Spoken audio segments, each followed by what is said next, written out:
I'm Jack Berryman, the ACSM historian.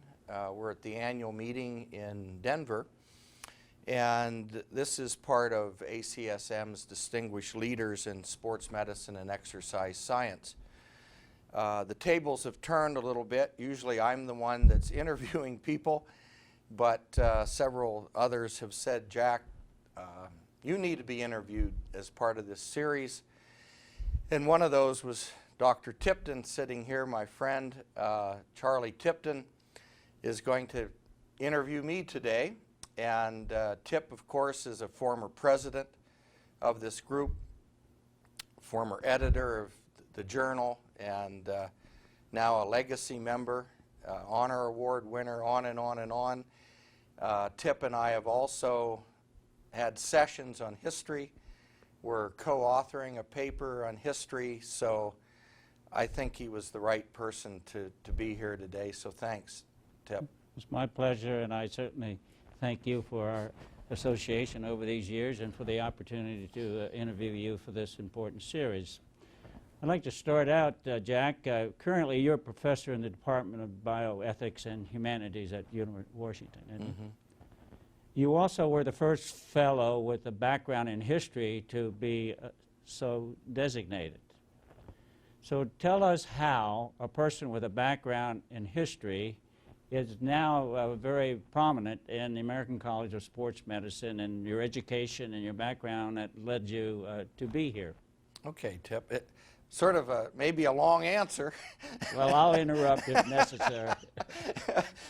But I'll sort of start more recently and then maybe backtrack. Okay. But I had always been interested in, not always, but in my professional career, interested in the history of physical activity and health. And in the mid-1980s, Peter Raven, Barbara Drinkwater were presidents in ACSM. And at the time, as it was told to me, several people said, we need a history of ACSM. I had actually seen some flyers that were put out trying to get people to apply to do this. I didn't. Mm-hmm. And I got a call from, I think his name was Tom Miller at the time. That sounds logical. Who was the sort of the CEO of ACSM, and he says, everyone that I talked to says you're the guy to do this. Would you do it? And I said, I don't think I'm interested. And he said, could I fly to Seattle and meet with you and convince you? Wow, I didn't know that. To do that. Okay. And he did. Yeah. And he offered me a grant, which for a historian is sort of unheard of. And I asked my department chairman if it was a good idea, and he said, wow, it's a great opportunity. And that's how I started. So that was sort of in the mid-'80s, Tip, and I did about 5 years of research, most of which was in jeans and a T-shirt in the basement of ACSM in Indianapolis. Okay. We'd moved there then. Yes. From Madison. Yeah, the good news was they brought everything from Madison. The bad news is they just threw it in the basement. So I brought all that, went through it. They allowed me to bring much of it back to my home in Seattle in boxes. I remember Barbara Drinkwater coming to my house and asking how it was going and looking at these stacks of boxes, and her comment was, oh my God, Jack. And so that's how that started. So that was a 5-year process. Yes. So now, when they came to you, did they have an idea of what they wanted, or did they leave that up to you? They left that up to me, Tip, and I didn't know really what I was getting into till I got back to Indianapolis and started looking at the stuff and realized that I was really starting from scratch. Did you know about the college at all? Yes, I did. I was lucky, Tip. I was in a department at the University of Washington called the Department of Kinesiology, and my chairman at the time was Bob Hutton. Yes, I know who Bob. was very involved. The late Bob. The late Bob Hutton. involved in ESSR and so forth, and Doris Miller was also a member. So, and I knew the college had quite a reputation. So I knew about it, and after they said, well, gee, we'll give you a grant to do this, and I thought, well, at that time, too, I have to backtrack quickly. My Department of Kinesiology was eliminated with a severe budget cut in the state of Washington. I had tenure. I was kept on at the university, but I basically had to find a home. Did you find a home, or the provost found a home? I found a home. The provost gave me the opportunity. Basically, I had the history department, or I had a friend when I was editor of the Journal of Sport History for a number of years in a department called Biomedical History in the School of Medicine, had published 2 articles with me. I knew about him. He knew about me. He said, come with us. You're doing things. It was a good marriage. It was great. It was great for me. That was in 1984. Now, this all accumulated in the publication of Out of Many, One. Is that the correct title? Yes. Out of Many, One, A History of the American College of Sports Medicine. It came out in 1992.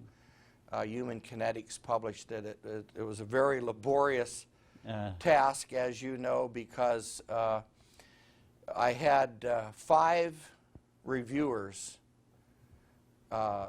including yourself and Bruno Balke, that read every word of that before it was finally published.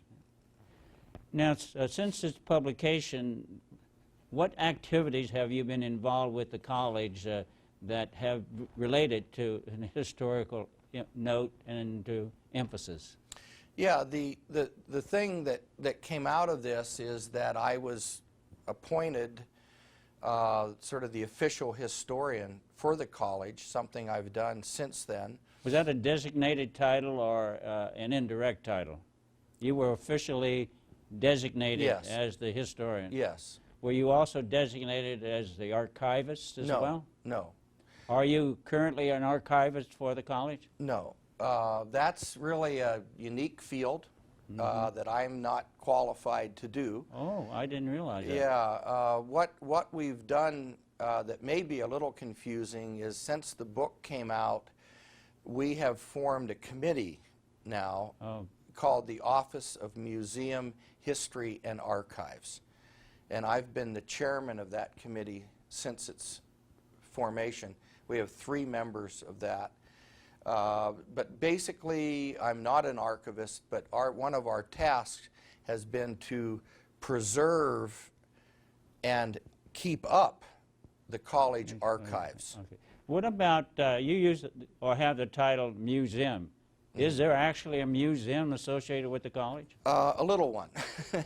And at Indianapolis? Yes. The basis of that started with the NASA space exhibit. Okay. There's been several things with Dr. Thornton donated, treadmills and so forth. But, you know, to be honest with you, Tip, the college isn't set up to be a museum. There isn't space there. Jim Whitehead has collected artifacts. They are strategically placed throughout the National Center in glass cases. So in a sense, there's a museum. There's not a museum director or anything like that. Has there been any items added to the museum since NASA contributed those items you mentioned previously? A few things, but not very many. What we established was a procedure. So if anyone wants to donate something to the college, we have a form they fill out. Then my committee looks at it, decides whether it would be something worthy. Do we have places for it? Quite frankly, we haven't had many of those, and some we've accepted, some we've turned down. Is it possible that the reason that you've had so few inquiries is because many of our members may not know that exists? I think that's probably true. And in fact, I have a step test that was at the Harvard Fatigue Laboratory that was donated to me by Edgar Folk. And I was wondering if indeed that would be an appropriate item to donate to the college in subsequent years. I think it would, because it wouldn't take up much space, That's true. and it's something that we could easily have a write-up for. Yeah, okay. Because if we're going to have something, we want it to be, people can look at it and know what it is, and have a significance for it. But again, Tip, you hit on sort of a good subject, but a touchy one, because we're already out of space there in the National Center. We had a library. Now we have that being turned into 4 office spaces. So there really is no library there now to go Not with you. to speak of, no. So you would not want books donated to the library?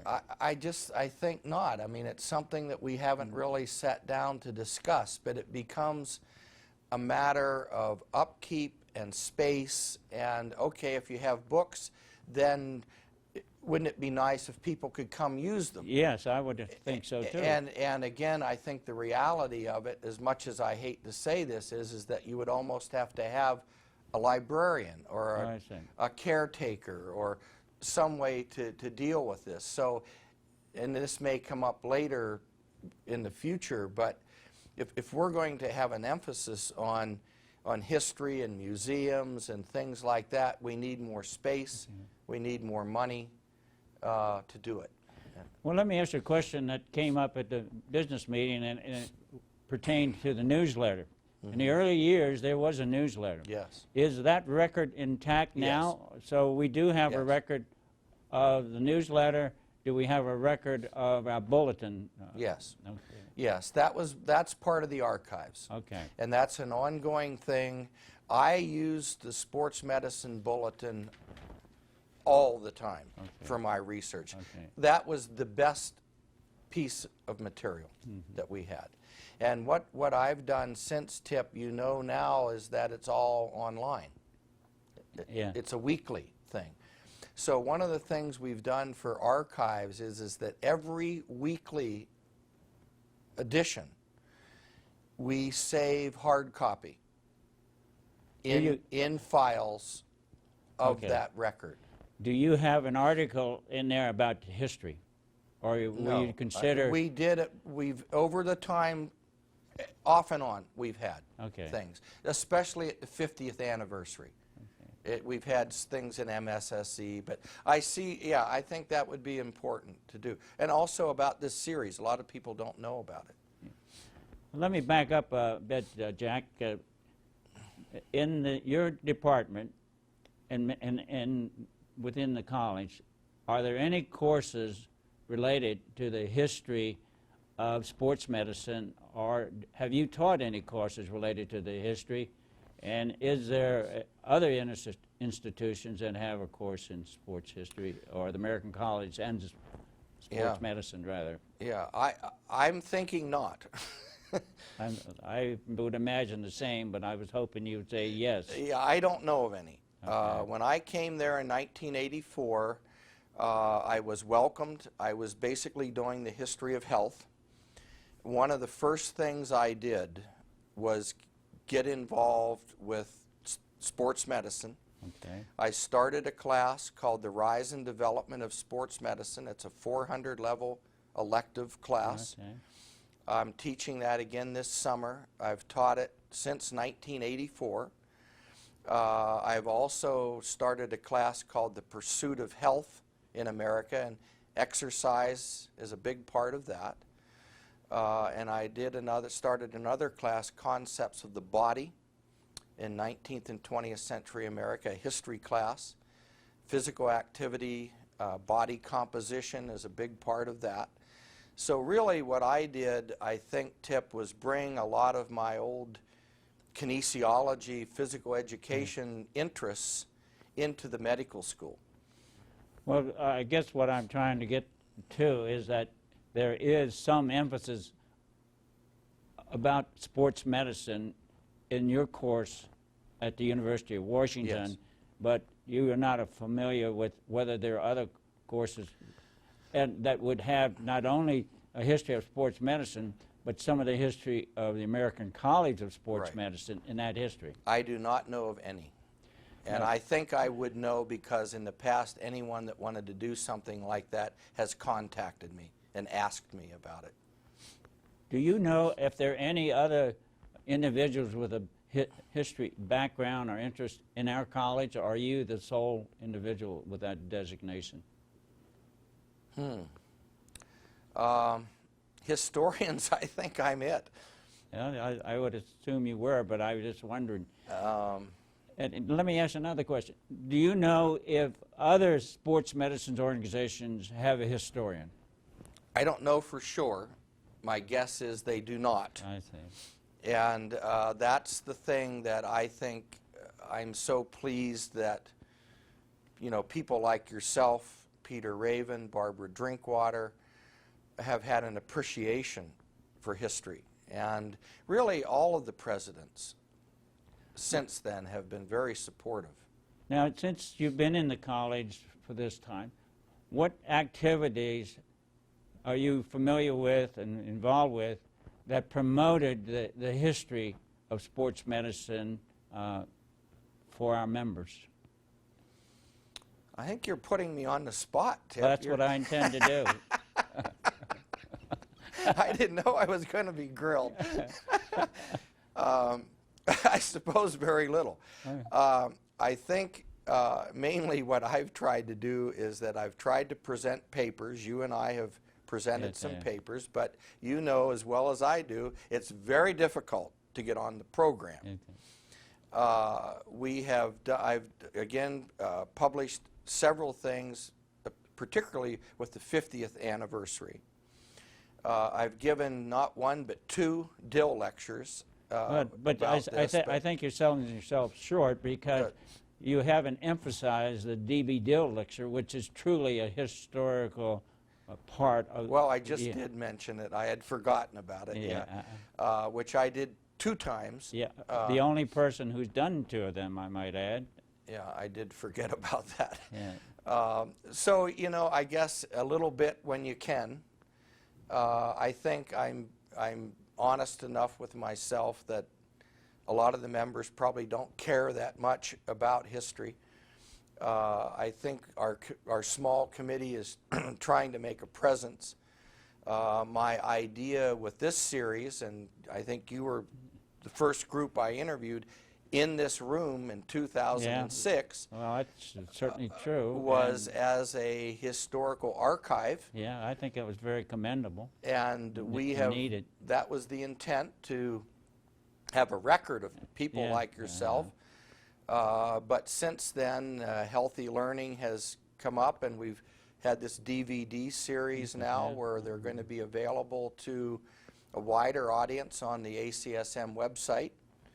I've talked to people at this meeting, including the new president, Barb Ainsworth, who's using these DVDs in her classes. Well, she is. Well, that's fine. Yeah, and some others have said they would like to do that.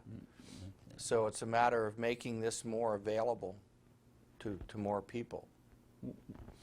If you had the opportunity or the request to add more activities within your committee or within your ideals, what would you try to see come forth and happen, say, in the next decade that relates to your interest into the history aspect of sports medicine? Wow. Well, one thing I can tell you that our committee just talked about this morning, Tip, which we're starting, we have a new member named Mitch Rao, who is very interested in women's sports. Went to the Rathbone breakfast this morning, is working with Emily Hames now a little bit. But anyhow, the point is that what we're trying to emphasize out of our committee now is sort of an initiative to really look at women and sports, both pre and post Title IX. Because there's so many young girls out there now, including my granddaughters, that don't know about any of this. They don't realize the sea change that has happened with the opportunities for high-level sports for women. That sounds like an interesting initiative. Yeah, and that's one thing that we're kicking off. I guess I would like to see more space devoted on the ACSM website to the historical record. I see. Past presidents, Wolf lectures, resources for research with history on there, that people turn to ACSM as the go-to group for a lot of things. I would like to see them the go-to group for the history of exercise.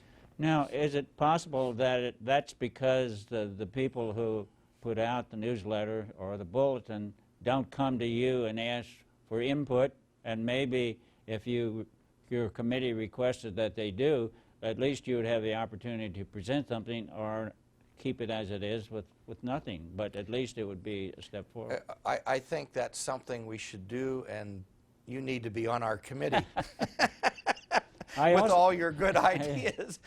I also thought that perhaps maybe you should take over these legacies, like we've just completed a lecture series honoring the late Carl Giussoffi. Yes. Previous to that, we honored Phil Golnick, T.K. Curitan, Mike Pollock, and it would seem to me that that should be incorporated as a history project to perpetuate the legacy of our Yes. leaders and be within your realm, I not agree. within the college in general. I agree. I think it's a very good point. I don't know, and I don't want to know who would be the next person who dies that should be designated for that category. Yeah. But I think that should be under your jurisdiction, and that way you would be including a historical aspect within the national program. I agree. And this legacy series that came up in our meeting this morning, I didn't know about it.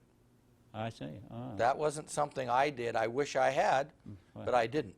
I didn't know about it. Well, that's why you have a committee. And right? yeah, and I agree with you. I think that's something that we could do and should do, because if this committee doesn't look out for it, who's going to? You know, Well, I as far agree. as perspective goes. And then if we only have one historian, it looks like it's coming back to you. I didn't know I was going to get lectured, schooled, and spanked today all at the same time, Tip. Well, we're commending you for a job well done. A sole individual responsible for a tremendous and important area. Yeah. And I think you should feel like you're being commended for an outstanding effort. But at the same time advising you, perhaps there are some additional things that this group could do. And in your true to yourself manner, there's more you could do. Get with it, right? That's right. That's right. I appreciate About that. that. Yeah, All you're now a member of the committee, too. Well, I In didn't case you didn't know it. No, I didn't know it.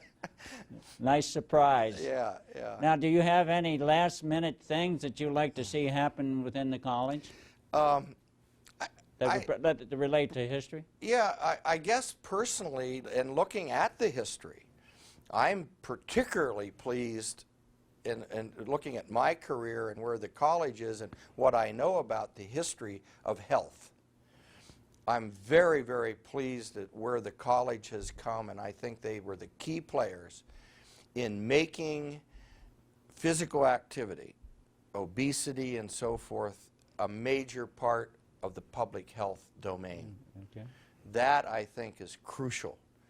I've written about, I've studied the whole exercise as medicine thing. I just published an article in Current Sports Medicine Topics on it last year. It was a long time coming. I think the parts were there, but I give the college credit for really taking the lead in that. And I think historically it was something that had to happen, pulling in nutrition, pulling in the science of exercise, putting all this in one spot, and I think that's been really a good thing. I think so, too. And And I think it's probably we should come to closure. yeah, I want to sure, thank yep. you for an outstanding, informative dialogue on the history, and I'm sure that you're going to improve and enhance it in the future, and we'll look forward in the next interview. And the fact is, will there be a next interview, and will there be a future book that brings us up to date from the end date of that I can answer that one, no. All right. I don't know about the first. All right. Well, perhaps that's a good time to close. Okay, Tip, thanks. Thank My you. pleasure.